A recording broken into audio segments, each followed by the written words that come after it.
Assalamu alaikum. Welcome you people in Introduction to Linguistics ENG 502, lesson number 23. Why I take this step to explain lectures in Urdu? Because the lectures of university are totally in English and many students have difficulty in understanding of English. So I made this plan. If you people have any query, then contact with me. I will guide you people in a very easy way. And for more information, subscribe my channel and click the icon button for more videos.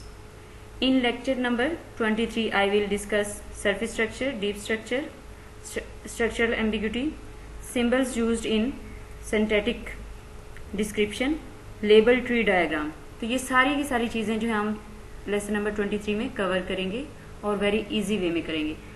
और इसमें हम first तो देख लेते हैं कि सेंटेक्स जो इसका क्या मीनिंग है। सेंटेक्स जो है ग्रीक वर्ड से ड्राइव किया गया और इसमें इसका मीनिंग ये है कि अरेंजमेंट करना।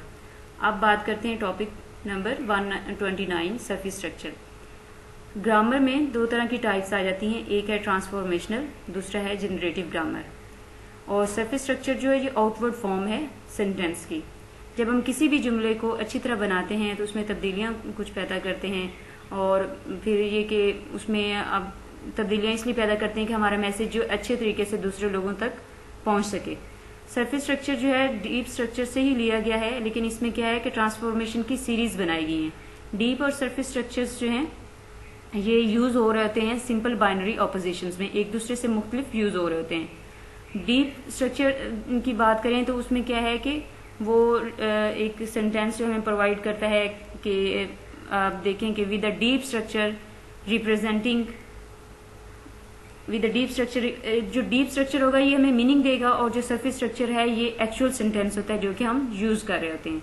और इसमें जो है फाइनल स्टेज जो होती है synthetic representation of a sentence, ये प्रोवाइड करती है input to phonological component of grammar. अब ये है कि जो फोनोलॉजिकल बात करते हैं तो इसमें फोनोलॉजिकल शक्ल को कहते हैं, दो तरह की चीजें होती है, एक तो मॉर्फोलॉजिकल होता है, दूसरा फोनोलॉजिकल होता है। और अगर हम किसी भी जुमले में रूल्स को फॉलो कर रहे होते हैं तो उससे क्या होता है कि वो जो जुमला होता है, वो जो सेंटेंस होता है मीनिंगफुल बन जाता है। और फोनोलॉजिकल क्या है कि इसका मीनिंग ये है कि आवाज, जो आवाज हम सुन रहे हैं, तो ये चीजें इसमें आ जाती हैं। The final stage in the, ये तो हो गया कि हम फोनोलॉजिकल यूज करें और ये क्या करेगा कि ये कोरस्पॉन्ड करेगा the structure of the sentence we articulate and hear, कि ये उस स्ट्रक्चर के साथ उसको करस्पॉन्ड करेगा जिसको हम सुन रहे हैं और बोल रहे हैं। और ये है कि इसमें अब दो सेंटेंस दिए हुए, एक जो एक्टिव वॉइस की उस फॉर्म में जा रहा है, दूसरा जो पैसिव वॉइस, जैसे Charlie broke the window, active voice है ये sentence. The window was broken by Charlie, Charlie ने विंडो को ब्रोक किया और विंडो जो है वो चार्ली से ब्रोक हुई है। तो ये जो चीज है इसमें आ जाती है। अब हम इसमें देखते हैं कि ये फर्क क्या है, ये जो इनकी सरफेस स्ट्रक्चर है। और ग्रामर जो है वो हमें जरूर कोई ना कोई एब्स्ट्रैक्ट मीनिंग और एब्स्ट्रैक्ट रिप्रेजेंटेशन दिखा रही होती है, और वो क्या होता है कि वो डिफरेंट स्ट्रक्चर फॉर्म में आ रहा होता है। नेक्स्ट हम बात करेंगे डीप स्ट्रक्चर की। डीप में क्या है कि Charlie broke the window was broken by Charlie, वही पीछे वाला सेंटेंस एक्टिव और पैसिव वॉइस फॉर्म में। तो इसमें क्या है कि अब चार्ली क्या है, नाउन है, ब्रोक वर्ब है और विंडो जो है नॉन वर्ब है और नॉन फ्रेज है। इसमें क्या है कि अगर इसकी मानी को देखें तो हमें डीप स्ट्रक्चर नजर आती है। मतलब अगर वो जो एक the window was broken by Charlie, तो एक तो सिंपल सी चीज है, दूसरे में हमें जो एक डीप मीनिंग नजर आ रहा है। और ये जो है अंडरस्टैंड करना भी हमारे लिए उस हिसाब, मतलब एक सेंटेंस सेम है लेकिन उसका मीनिंग जो है वो चेंज नजर आ रहा है और उसके मीनिंग में हमें डीप सरफेस भी नजर आ रही है। अब ये है कि जो डिफरेंस है सरफेस स्ट्रक्चर में वो क्या है कि वो इन दोनों के दरमियान में डिफरेंस होता है। और ये किस तरह से हो रहा होता है, वो ये चीज है कि the superficial difference in form disguise the fact that the sentence are very closely related, even identical at some less superficial level. अब ये जो है आइडेंटिकल भी है और ये सारी चीजें जो है जो डिफरेंस आ रहा है सुपरफिशियल डिफरेंस है, जो कि बाहर वाली सतह आउटवर्ड लुक का जो डिफरेंस है वो क्या है कि वो एक तब्दील होकर हकीकत की फॉर्म में दो तरह के जुमले में एक दूसरे के साथ क्लोजली रिलेटेड है। और ये आइडेंटिकल होते हैं और सुपरफिशियल लेवल पे होते हैं। जो अंडरलाइंग लेवल है उसमें क्या है कि बेसिक कंपोनेंट जो है वो नॉन फ्रेज है, वर्ब है, नॉन फ्रेज है। तो ये सारी चीजें जो है दो सेंटेंस जो ऊपर रिप्रेजेंट किए गए हैं उसमें क्या है कि डीप स्ट्रक्चर भी, सरफेस स्ट्रक्चर की बात हुई। और जो डीप स्ट्रक्चर है वो क्या है, the deep structure is an abstract level of structural organisation in which all the element determining structure interpretation are represented. इसमें यह कि जो डीप स्ट्रक्चर है उसको अगर हम वो abstract लेवल पे एक सतह के लेवल पे ऑर्गेनाइजेशन में है और इसमें क्या है कि ये जो है स्ट्रक्चर रिप्रेजेंटेशन दे रहा है। और जो सेम डीप स्ट्रक्चर जो है उसको हम ये भी कह सकते हैं कि वो सोर्स है बहुत सारी सरफेस स्ट्रक्चर्स का। और इसमें जैसे it was Charlie who broke the window, जो इंटरप्रिटेशन हम इस चीज को कहेंगे ना कि इसका माने, ये तर्जमा जो है वो इस तरह से आ रहा है। और ये जो चीज है कि अब ऊपर first one Charlie broke the window was broken by Charlie, it was Charlie who broke the window. तो ये जो तीनों सेंटेंस है बात वही है, लेकिन तीनों में जो तरीके हैं वो डिफरेंट इस्तेमाल किए गए हैं। The grammar must capable of showing how a single underlying abstract representation can become different surface structure. Next हम बात करेंगे कि स्ट्रक्चरल एम्बिग्यूटी क्या है। दो मानी जो होते हैं जुमले में, अगर एक जुमला है उसमें उसके दो मानी होंगे तो उसमें क्या होगा कि एम्बिग्यूटी उसको कहेंगे। Verb, non phrase, noun, adjective, इनकी पोजीशन को तब्दील करना, ये सारी चीजें जो हैं काफी मतलब इनको तब्दील करके नए से नए जुमले जो बनाए जा सकते हैं। अब ये है कि ऑब्जर्व करें कि एक जो दो तरह की डीप स्ट्रक्चर्स दी हुई हैं। Any had an umbrella, she bumped into a man with it. Any के पास अम्ब्रेला है और उसने उसके साथ किसी बंदे को बम्प यानी कि मारा है, ये डीप है। अब ये है कि Annie bumped into a man and the man happen to be carrying an umbrella, कि एनी ने बम्प किया एक आदमी को और उसके पास क्या है कि अम्ब्रेला है। तीन तरह के जुमले हैं और मतलब ऊपर भी ये बात थी कि तीन तरह के जुमले थे और वो चीज, अब इसमें भी ये है कि एक डीप और सरफेस चीज पे बात आ रही है। एक तो सीधी सी बात और दूसरा में ये कि थोड़ा सा अंदर जाके पैसिवाइज फॉर्म में चीज को एक्सप्लेन करने की कोशिश की गई है। तीन जुमले हैं लेकिन मतलब वही है, बस सरफेस में स्ट्रक्चर जो उसकी सरफेस स्ट्रक्चर थी उसमें तब्दीली लाई गई जैसे ऊपर वाले में। तो अब इसमें ये देखते हैं कि दो डिफरेंट तरह के वर्जन जो हैं वो एक्सप्रेस किए गए हैं सेम सरफेस स्ट्रक्चर पे। अब इसमें तो सेम सरफेस स्ट्रक्चर दिया गया, any bumped into a man with an umbrella. This sentence provide an example of structural ambiguity, कि मतलब जो हमें एक चीज है उसके दो मानी नजर आ रहे हैं। इस एग्जाम्पल से हमें ये पता चलता है। इट हैज टू, जो उसने बम्प की फॉर्म में कहा कि उसने अम्ब्रेला के साथ मारा और उस आदमी ने अम्ब्रेला को कैरी किया हुआ है, तो ये चीज। दूसरा ये कि अगर इसके बम्प का मतलब होता है ठोकर मारना, हिट करना। अब इसके जो दो इंटरप्रिटेशंस हैं, दो मानी हैं, तो उसको देखते हैं। That have to be represented differently in deep structure. इसमें सिर्फ जो चीज है वो जो है चीज तो, लेकिन उसकी डीप स्ट्रक्चर में फर्क आएगा। जो एक चीज है और ये डीप स्ट्रक्चर जो डिफरेंट तरीके से रिप्रेजेंट की जाएगी। Phrase can be structurally ambiguous. जो फ्रेज होते हैं वो स्ट्रक्चरली उनके दो मानी हो सकते हैं, जैसे स्मॉल बॉयज एंड गर्ल्स, छोटे बच्चे और लड़कियां। इसको हम इस तरह से भी कह सकते हैं, small boys and small girls, के छोटे ही लड़के छोटी ही लड़कियां। Small boys and all girls, के छोटे लड़के और सारी लड़कियां। इस तरह से हम इसको देख सकते हैं। अब ये है कि जो मेन चीज है उसमें ये कि हमारी सिंथेटिक एनालिसिस जो है वो इस काबिल होता है कि स्ट्रक्चरल जो डिफरेंस आ रहा होता है इन सब के दरमियान में वो उसको दिखाने के काबिल होता है। नेक्स्ट हम बात करेंगे symbols used in synthetic description. आप जो है सिंथेटिक किसको कहते हैं, किसी भी ग्रामर में जिन रूल्स को हम इस्तेमाल करते हैं किसी भी जुमले को जनरेट करने के लिए, उस प्रोसेस को हम सिंथेटिक डिस्क्रिप्शन, सिंथेटिक कहेंगे। अब इसमें हम कुछ, जब हम सिंथेटिक कैटेगरीज को डिस्क्राइब करते हैं तो कुछ सिंबल्स जो हैं वो यूज किए जाते हैं जिनको एब्रीवेशंस के तौर पे यूज किया जाता है।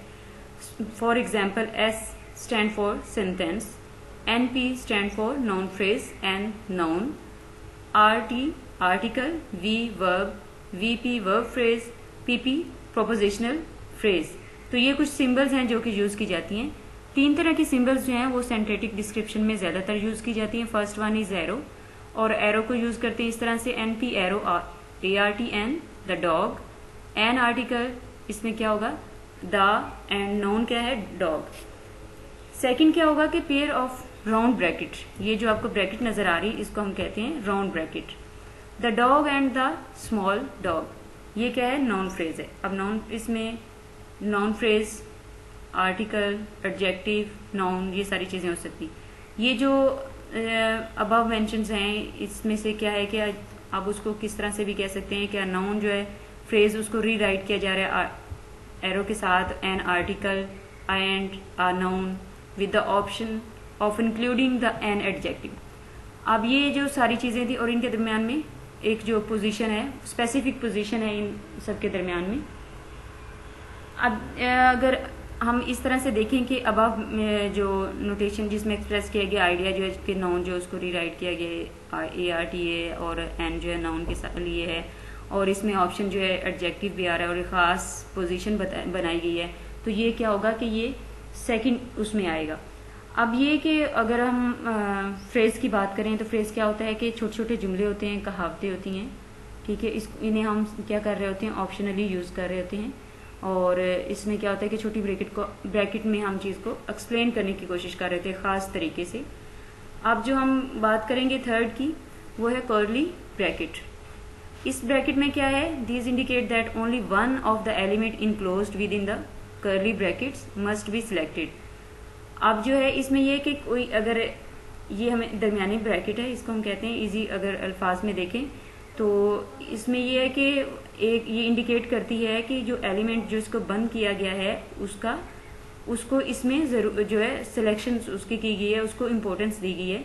अब जो लिस्ट है कॉमन सिंबल्स की और एब्रीवेशंस की, उसमें यह है कि S stand for sentence, NPV noun phrase, जैसा कि ऊपर वाली सारी चीजों में हम लोगों ने डिस्कस किया था। V जो है वर्ब है, ADG जो है एडजेक्टिव है, और इसी तरह से आर्ट जो article, pro pronoun, PP prepositional phrase, तो ये सारी चीजें इसके अंदर आ जाती हैं।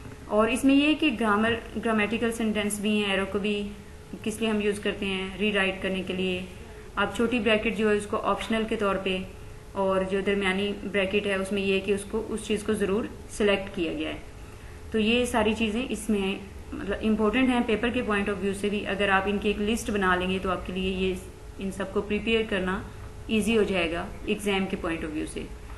अगर हम कंसेप्ट बिल्डिंग की बात करें तो जितने ही 3-4 चीजें अगर आप उनको इजी वे में लें, पहले उनके नेम जो है टॉपिक के वो अपने माइंड में बिठाएं, एक लिस्ट बनाएं, फिर उन टॉपिक्स के अंदर है क्या उसको जर्नल सा गो थ्रू करें, तो ये आपके लिए बहुत इजी हो जाएगा। बजाय इसके कि आप हर चीज को इंग्लिश की रीडिंग में लेके जाएं और प्रॉपर उसको रटा लगाने की कोशिश करें, तो ये उस तरह से पॉसिबल नहीं है। कितने टॉपिक्स हैं, 29 to 33 लेसन में टॉपिक्स दिए गए हैं, तो उन टॉपिक्स के नाम और उनके अंदर जर्नल क्या डिस्कशन हुई है वो देखें, और फिर ये कि जब ये सारी चीजें आपके ज़हन में होंगी तो पेपर में आप अच्छे से लिख सकते हैं। जो लास्ट है टॉपिक वो है, ये है 133 लेबल्ड ट्री डायग्राम। ये जो है एक मोस्ट कॉमन वे है क्रिएट करना विजुअल रिप्रेजेंटेशन। विजुअल का मतलब होता है जो हम आंखों से देख रहे होते हैं सिंथेटिक स्ट्रक्चर को। तो इसमें क्या है कि एक चीज जो होती है उसको विजुअल रिप्रेजेंटेशन के थ्रू हम एक्सप्लेन करने की कोशिश जो कर रहे होते हैं। जो एक जुमला है, किसी भी चीज को एक्सप्लेन किया गया है, तो वो उसके लिए एक ट्री बनाई गई है, ट्री की डायग्राम बनाई गई है, तो उसको क्या कहेंगे, लेबल ट्री डायग्राम। अब इसमें यह है कि we can use the symbol introduced ART, जैसे हमें पता है हम सिंबल यूज कर रहे हैं, आर्टिकल है, N जो है नाउन है, NP जो है नाउन फ्रेज है। तो ये क्या है कि label parts of the tree हैं as we try to capture the hierarchical organisation of those parts in the underlying structure of phrase and sentence. अब हायरार्किकल में क्या होता है कि एक हायरार्की बनाई जाती है, छोटा बड़ा फिर उससे बड़ा फिर उससे बड़ा, इस तरह से बड़ा बड़े से छोटा, फिर इस तरह करके एक चेन चलाई जाती है। जैसे कि आप कह लें कि रैंक वाइज किसी भी जगह पे जॉब को डिस्क्राइब करना, या एम्प्लॉयज जो है उनके रैंक्स किस तरह से आ रहे हैं, तो इसी तरह से एक ट्री बनाई जाती है कि पहले कौन है फिर बाद में कौन है, इस तरह करके इम्पोर्टेंट कौन है फिर उसके बाद फिर किसका नंबर है। ये सारी चीजें हायरार्किकल ऑर्गेनाइजेशन में आ जाती हैं। At the top of the tree diagram we begin with a sentence. जो टॉप है उस पर तो डेफिनेटली इसमें लेबल ट्री डायग्राम में सेंटेंस यूज किया जाएगा, और फिर इसको डिवाइड करेंगे दो तरह के पार्ट्स में, NP और VP, नाउन फ्रेज और वर्ब फ्रेज। अब जो NP है उसमें क्या है कि उसको डिवाइड किया जाता है दो तरह से, आर्ट आर्टिकल और नाउन, इस तरह से VP into V and NP.